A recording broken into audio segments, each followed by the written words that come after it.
Genade onbeskryflik groot het U aan my bewys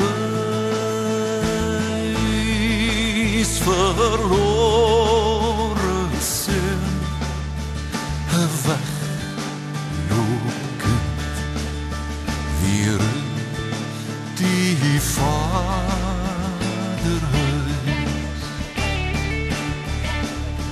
Ek is die naam van 'n kind, nie wat wou self my sake reël,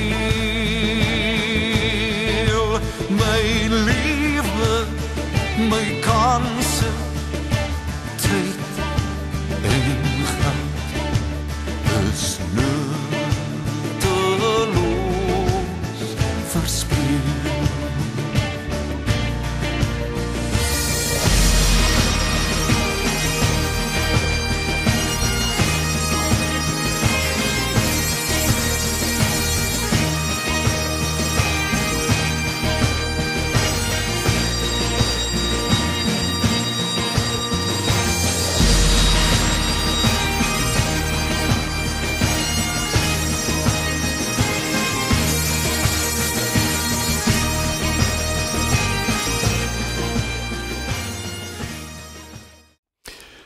Saam met die psalmdigter sê ons, Here ons God, ons sal U prys met ons hele hart en altyd aan U die eer gee. Genade en vrede vir julle van God ons Vader en van die Here Jesus Christus. Amen. Kom ons bid saam. Barmhartige God en Hemelse Vader, baie dankie vir die geleentheid wat ons nou weer het. Lei ons en leer ons deur U Gees, dat ons kan hoor wat ons moet hoor en kan sien wat ons moet sien. Geef vir ons die vermoë om dieper te kyk en om beter te luister. Dankie Here vir al die seëninge wat U so mildelik oor ons uitstort elke dag. Ons loof U. Saam met die psalmdigter kan ons maar net sê, om die liefde van die Here is daar geen einde nie. Ons harte gaan uit na almal wat op ons voorbidding reken. Die wat eensaam is, wat swaar kry, bejaardes, wesenverwaarloosdes, mense wat in armoede moet probeer oorleef, oral waar daar bloedvergieting is, ag Here, wees ons tog genadig. Geef vir ons tog die vermoë om die vrede en die liefde waarvan U evangelie so ruim getuig, so te leef, dat ander mense ook daardeur geraak sal word. En as mense wat swaar kry oor ons pad kom, maak ons asseblief ook teenoor hulle barmhartig, soos wat U barmhartig teenoor ons is. Ons vra dat U oral in die wêreld, waar gelowiges tot U bid vir uitkoms, bid vir leiding, bid vir troos, dat U daar, soos U in die woord sê, sal gee wat hulle nodig het. Ons vra ook, Here, dat U ons sonde sal vergewe in die naam van Jesus. Ons weet U het al ons sonde vergewe, maar ons weet ook, ons sondig steeds maar met woorde en gedagtes en werke en ook met versuim. Vergewe ons en gee vir ons deur U Gees die krag om die lewe van oorwinnaars te kan leef, sodat ons U kan verheerlik. Dit bid ons in Jesus se naam. Amen. Ons skriflesing vandag kom uit 2 van Paulus se briewe. Sy brief aan die Kolossense, hoofstuk 4 vers 2 tot 6, en ook sy brief aan die Efesiërs, hoofstuk 5 vers 15 tot 17. Nou in Kolossense 4 skryf Paulus, volhard in die gebed, wees daarby waaksaam en dankbaar, en bid tegelykertyd ook vir ons. Bid dat God vir ons 'n deur vir die woord oopmaak, sodat ons die geheimenis van Christus kan verkondig, waarvoor ek hier gevange sit. Bid dat ek dit duidelik sal verkondig, soos dit my opgelê is. Tree met wysheid op teenoor die mense wat nog buite die gemeente is. Maak die beste gebruik van elke geleentheid. Wat julle sê moet altyd vriendelik wees en van goeie smaak getuig, en julle moet weet hoe julle elkeen behoort te antwoord. Wees baie versigtig hoe julle lewe. nie soos onverstandige mense nie, maar soos verstandiges. Tot sover uit die Kolossense brief, en dan in sy brief aan die Efesiërs hoofstuk 5 skryf hy: Wees baie versigtig hoe julle lewe. Nie soos onverstandige mense nie, maar soos verstandiges. Maak die beste gebruik van elke geleentheid, want ons lewe in 'n goddelose tyd. Moet daarom nie onverstandig optree nie, maar probeer te wete kom wat die Here wil dat julle moet doen. Tot sover uit die Efesiërbrief. Die teks vir die prediking is Kolossense 4 vers 5, waar Paulus sê, maak die beste gebruik van elke geleentheid, en ook Efesiërs 5 vers 16, waar hy basies dieselfde sê, maak die beste gebruik van elke geleentheid, want ons lewe in 'n goddelose tyd. Ek weet nie of dit net ek is nie, maar in hierdie stadium van my lewe is dit asof ek meer, of dalk moet ek sê, pynliker bewus is van tyd. Veral van hoe vinnig tyd verbygaan. Dit voel vir my letterlik asof die dae en selfs die maande en jare verby vlieg. En vanmôre wil ek graag saam met u nadink oor hierdie ding van tyd. In ons Afrikaanse taal het ons net een woord vir tyd, en dit is die woord tyd. So tyd gelede het ek in 'n preek daarop gewys dat daar in die Griekse taal waarin die Nuwe Testament oorspronklik geskryf is, twee woorde vir tyd is: Chronos en Kairos. Ek wil vanmôre weer saam met u nadink oor hierdie twee begrippe. En elkeen gaan oor 'n bepaalde aspek van tyd. En om dit te verstaan, moet u my net eers toelaat om kortliks 'n bietjie agtergrond uit die antieke Griekse mitologie met u te deel oor hierdie twee begrippe. Nou, Chronos en Kairos was volgens die antieke Griekse mitologie twee afgode. En soos u weet, het die antieke Grieke 'n hele klomp afgode gehad. Daar was 'n god vir byna elke ding. So was Chronos en Kairos twee van hierdie mitologiese afgode wat elkeen 'n bepaalde aspek van tyd verteenwoordig. Chronos was vir die antieke Grieke die gemeene en die wrede afgod wat tyd wou beheer. En omdat hy onder alle omstandighede die beheer oor tyd wou behou, het Chronos selfs hy en Rhea sy vrou se kinders opgeëet. So groot was sy vrees dat sy eie kinders dalk die beheer en die mag oor tyd uit sy hande sou neem. Chronos tyd is die tydsbegrip wat die toekoms beperk uit vrees om nie in beheer te wees nie. Dan word beweer dat ons westerse verstaan van tyd in 'n groot mate gebou is op die Chronos siening van tyd. En hierdie verstaan van tyd sê, tyd is geld, jaag, vroeg opstaan en laat gaan slaap, werk, want produksie is alles. Die Chronos verstaan van tyd sien iets soos wag as onnodig. Stil word is vir Chronos vervelig en tyd mors. Kairos aan die ander kant was die antieke Grieke se afgod van geleentheid. Die antieke Griekse skrywer Phaedrus beskryf 'n ontmoeting met Kairos as daai kortstondige moment in tyd waarin alles moontlik is. Die beeld wat die ou Grieke van Kairos gemaak het, teken hom met 'n haarlok hiervoor, en hulle het geglo 'n mens moet hom aan hierdie haarlok vasgryp wanneer hy na jou toe aankom, want as die Kairos, die geleentheid eers verby is dit vir altyd verby. Jy kry daai geleentheid nie weer oor nie. Nou, dit sommer net vir 'n bietjie agtergrond. In die Bybel verwys die woorde Chronos en Kairos vanselfsprekend nie na antieke Griekse afgode nie. In die Bybel gaan dit gewoon oor tyd soos ons dit ook in ons eie lewe ervaar. Van die beste beskrywings van tyd soos ons dit self ook beleef, vind ons byvoorbeeld in Psalm 90 vers 9 en 10, en lees dit saam met my. Onder u toren vlieg ons dae en skiet ons jare verby soos 'n gedagte. Ons lewe maar 70 jaar, of as ons baie sterk is 80, en die is vol swaar kry en leed.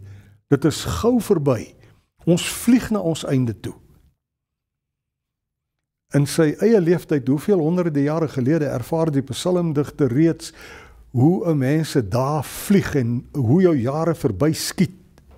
Hy sê soos 'n gedagte. 'n Lewe van 70 jaar, of as ons baie sterk is 80, dis gou verby. En ons weet dit. Dis soos dit is. Niemand hoef vir ons te sê hoe vinnig ons dae vlieg en teen wat se spoed ons jare verby skiet nie. Ons weet dit. Dis nou maar eenmal hoe tyd in die Kronos tydsone verloop. Die Kairos tydsone is anders. Die Bybel gebruik die woord Kairos om 'n mens bewus te maak dat 'n spesifieke tyd aangebreek het. 'n Tyd waarin God gaan aksie neem. En ons kry die woord Kairos reg aan die begin van Markus se evangelie, Markus 1 vers 15. Daarin, lees dit saam met my, vertel Markus, nadat Johannes die Doper in die tronk gegooi is, begin Jesus preek. En dan sê Jesus, die tyd, en dan gebruik hy die woord Kairos. Die Kairos het aangebreek, die koninkryk van God het naby gekom. Bekeer julle en glo die evangelie. Dit wat Jesus sê beteken, in die Kairos tydsone word nuwe moontlikhede oopgebreek. En later skryf Paulus vir Christene, ons moet die beste gebruik maak van elke Kairos, van elke besondere geleentheid. In die vroeë Christelike kerk het 'n diaken net voor die erediens begin opgestaan en dan het hy die gemeente eers toegeroep. Dit is tyd, en dan gebruik hy ook spesifiek die woord Kairos om vir die gemeente te sê, dit is tyd vir die Here om te handel. En so het hy vir die gemeente gesê, die erediens wat nou gaan begin, vind in die Kairos tydsone plaas. Nie die Kronos tydsone nie. Nie die sone van gejaagdheid en haas nie. Kairos is die tydsone van nuwe moontlikhede. Die tyd waarin wonderwerke moontlik word. Die tyd toe Jesus gekom het, was Kairos tyd.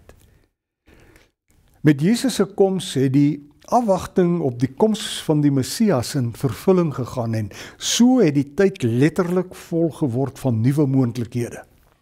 Kairos tye is daai tye wanneer Kronos tyd, om dit so te sê, gaan stil staan. Kairos tye is tye van oorvloed en vervulling. Dis tye waarin 'n mens intens daarvan bewus word dat God meer kan doen as wat jy ooit kan besef. En daarvan is die hele Nuwe Testament vol, trouens die hele Bybel. En hoeveel keer as ek vandag op my lewe terugkyk, het ek dit nie self ook ervaar nie. Hoe God op die wonderbaarlikste wyse gesorg het en voorsien het en nuwe moontlikhede oopgemaak het toe alles vir my hopeloos gelyk het. Ek lees dat die skrywer van die boek Listening to God sê, 2 dinge wat 'n mens moet doen as jy God se stem wil hoor is, stop, word stil, kyk mooi na alles rondom jou en dan eers kan jy hoor wat jy moet hoor. 'n Fout wat 'n mens maklik kan maak, is om in die gejaagde lewe te bly voortstorm en om dan so in die gejaag van die Kronos tyd te probeer luister. En dit werk nie altyd nie. Kom eers tot rus. Maak die beste gebruik van elke Kairos, van daai spesiale geleenthede in jou lewe. Stop, kyk, beleef die son, die blomme, die mense, die kinders om jou. Kom eers tot rus en luister dan. Vir 'n mens wat vasgevang is in die rotte resies van die Kronos tydsone, is dit een van die moeilikste dinge om te doen. Ons het onsself gerad om vinnige besluite te moet neem en klaar te kry en om dan voort te jaag na die volgende ding wat afgehandel moet word. En in die proses verloor ons mekaar so maklik. En dikwels verloor 'n mens ook jouself. Daar word gesê, gemeentes en lidmate wat in die Kronos tydsone vasgevang is, neem besluite soos die besigheidswêreld daar buite. Hulle voel gedurig, ons het te min tyd, daar's te min bronne, daar's te veel om te doen. En dit maak 'n mens maklik blind vir God se ingryping. En so word ons verlam deur vrees en moedeloosheid en magteloosheid in plaas daarvan om vanuit die nuwe moontlikhede te leef wat God vir ons in die Kairos oomblikke wil oopbreek. En daarom is Paulus se raad in sy briewe aan die gelowiges in Kolosse en in Efese, wat ons vanmôre gelees het, so kosbaar. Maak die beste gebruik van elke geleentheid, elke Kairos. Die vroegste Christelike gemeente waarvan ons in die boek Handelinge lees, het ten spyte van al die teenstand van hulle vervolgers en al die probleme waarmee hulle te doen gekry het, op 'n baie besondere manier oorleef. Die lidmate van daai eerste Christelike gemeente het elke dag by mekaar gekom om stil te word voor God en om saam te bid. Nie net Sondae soos ons nie, elke dag. En daar was 'n goeie rede voor. Hulle was nie bloot meer gelowig as ons nie. Nee, hulle moes mekaar elke dag daaraan herinner dat die vervolging wat hulle ervaar, die probleme waarmee hulle te doen kry, die swaar kry, dat dit nie die eintlike krag was waarmee hulle rekening moes hou nie. Ek sou graag dat ons vanmôre die hele Handelinge 4 in diepte bespreek, maar dit kan ongelukkig nie. Daarom net dit. Handelinge 4 en onthou u, daar lees ons hoe die Joodse Raad die Christene probeer stop het om die evangelie te verkondig. En ons lees daar hoe die hoogste Joodse Raad van daardie tyd, die Sanhedrin, die apostels ernstig gedreig het. En ons lees hoe Lukas in Handelinge 4 vertel van daai eerste Christene se moedeloosheid en hulle vrees. Maar nadat daardie Christene eers saam stil geword het rondom Psalm 2 vers 1 en 2, het daar iets ongeloofliks gebeur. Nadat hulle gebid het, het hulle opnuut bewus geword van God se krag. Hulle het weer besef, die eintlike mag is in God se hande, nie in die Sanhedrin se hande nie. En dit is wat gebeur wanneer die Kronos tydsone oorgaan in 'n Kairos tydsone. Ons lees in Handelinge 4 vers 29 hoe hulle bid. En nou Here, kyk hoe dreig hulle ons. Gee dat u dienaars met volle vrymoedigheid u woord sal verkondig. Laat u hand genesing bring en laat daar tekens en wonders plaasvind deur die naam van u heilige dienaar Jesus Christus. En wat daarvan toe af gebeur het, ken u so goed soos ek. Teen alle vorms van vyandigheid in, ten spyte van al die vervolging en die haat, besluit hulle om met nog groter vrymoedigheid aan te hou preek oor Christus en die verlossing, want hulle het geweet, God is in beheer en elkeen van ons weet vandag hoe God sy kerk se werk geseën het. En daarvan kan Christene deur al die eeue heen getuig. En dis nie iets vreemds nie. Dis wat 'n mens kan verwag, wat sal gebeur in die Kairos tydsone, die tyd van nuwe moontlikhede. Ek is oortuig van een ding. Ons grootste uitdaging vandag is om in die gejaagdheid van die Kronos tydsone van ons lewe die beste gebruik te maak van die Kairos oomblikke. Daai spesiale geleenthede waarin God kom om ons te ontmoet en te versterk. Maar nou weet ons, die wêreld waarin ons leef, het al hoe minder simbole en gewoontes om ons te herinner dat dit nie ons wêreld is nie, maar God se wêreld. En hoe besiger ons raak, hoe meer sal ons aan geheueverlies ly van waartoe God ons in staat kan stel. En so sal ons later net weet van vandag. Ons sal naderhand net weet van wat dringend is en wat vinnig gedoen moet word. Ons sal net een taal ken en dit is, ek het nie tyd nie. En so sal die mens letterlik die slaaf van tyd word, van Kronos tyd. Alles op sy tyd netjies in beheer, maar sonder God en sonder 'n besef dat God besig is om vir ons 'n toekoms oop te maak. Soos die diaken in die antieke kerk uitgeroep het, dis nou die tyd vir die Here om oor te gaan tot aksie.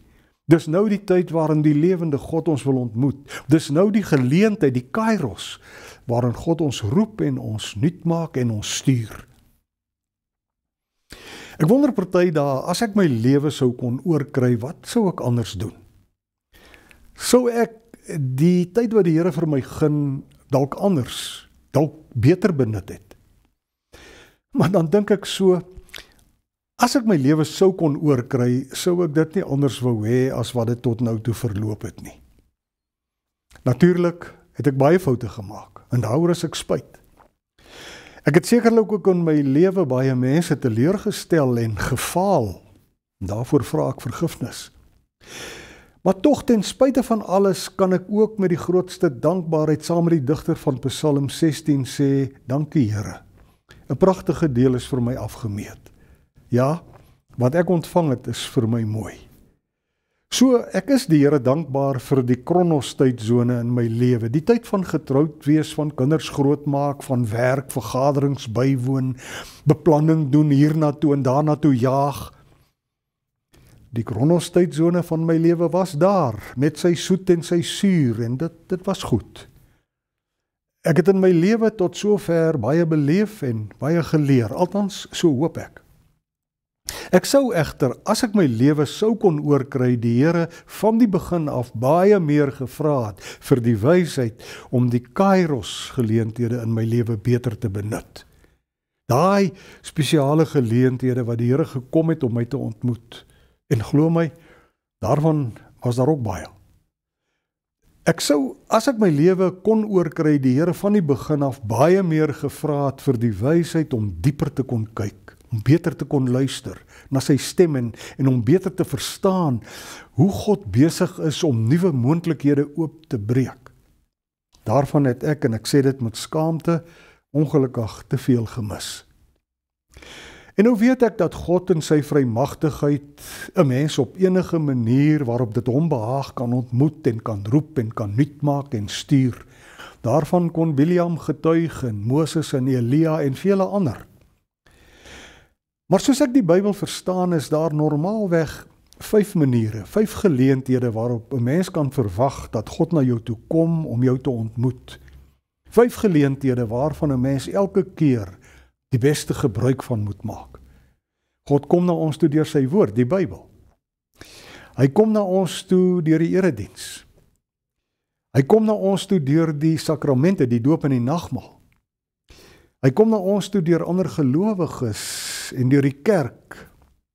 En God ontmoet ons deur dade van diens en gehoorsaamheid. En op 'n spesiale manier kom God na 'n mens toe, nie net in voorspoed en seën nie, maar ook in die moeilike tye en lyding van die lewe.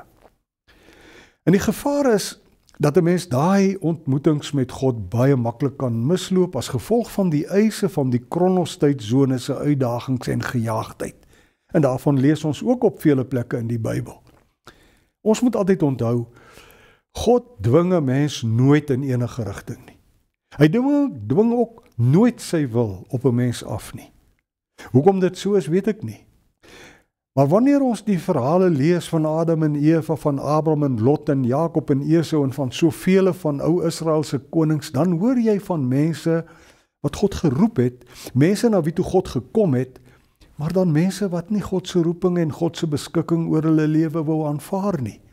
En ook in die Nuwe Testament kry ons dit. U ken die verhale van die ryk jong man en van die fariseërs en die skrifgeleerdes en Pilatus, Judas Iskariot, Ananias en Safira en baie ander so goed soos ek. En hoe tragies dit ook al is, ons weet dit gebeur vandag nog. Menige geestelike leier kan vertel van mense van wie jy doodseker was dat die Here hierdie mens wonderbaarlik in sy koninkryk sou kon gebruik, maar dan daai mense het self om een of ander rede nie die roepstem van God of nooit duidelik gehoor nie, of nooit duidelik op God se roepstem geantwoord nie. En so mis baie mense die kairos, daai spesiale geleenthede van hulle lewe. Ons teks vanmôre was, maak die beste gebruik van elke geleentheid, elke kairos, wat die Here vir jou beskik. Die kronoszone van tyd, hoe nodig dit ook al mag wees om te oorleef, gaan so bitter vinnig verby.